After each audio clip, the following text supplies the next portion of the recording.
Leasing is back at the car lot after several years of dealing with tight supply. The tables have finally turned, but the question is, for how long? Phil LeBeau joins us right now with more. Phil, what's the story when it comes to leasing?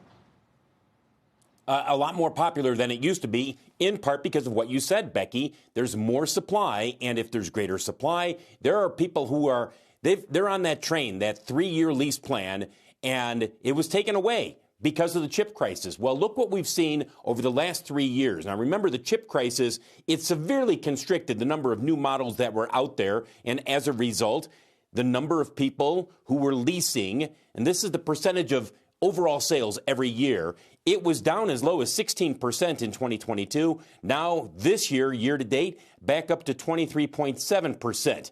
And as we mentioned, greater supply is what drives leasing activity. And there was such a supply shortage of chips that the automakers were constricted in terms of what they could sell to dealers who would then ultimately lease those vehicles.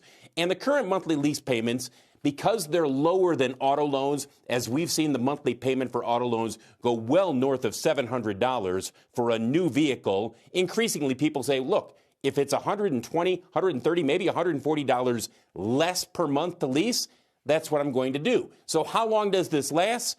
Well, here's the rub. It depends on whether or not the cycle continues in terms of people coming in, bringing previously leased vehicles in so that they lease a new one. And that's going to change in 2025 because in 2022, there were fewer vehicles to lease. There's only going to be about maybe a little under 2 million vehicles that are going to be coming back in.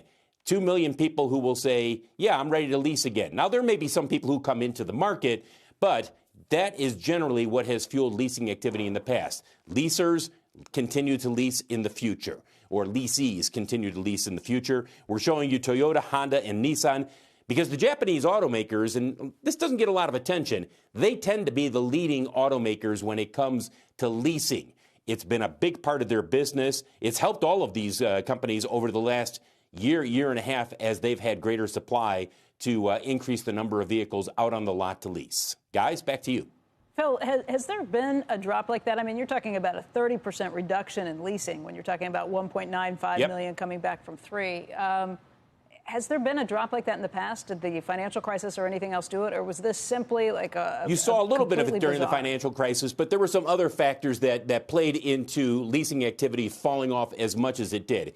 It really is driven, Becky, by supply and by people who it's part of what they do. They don't want to buy a new vehicle. They want to lease one every 3 years. And I heard during the chip crisis from so many people who they were coming off a 3 or a 4-year lease. They went to their dealer. The dealer said, sounds good. Now I'm going to take that back. But you can buy it for a ridiculous price because of the tight supply in the market. And so those people said, well, I'm not going to lease anymore.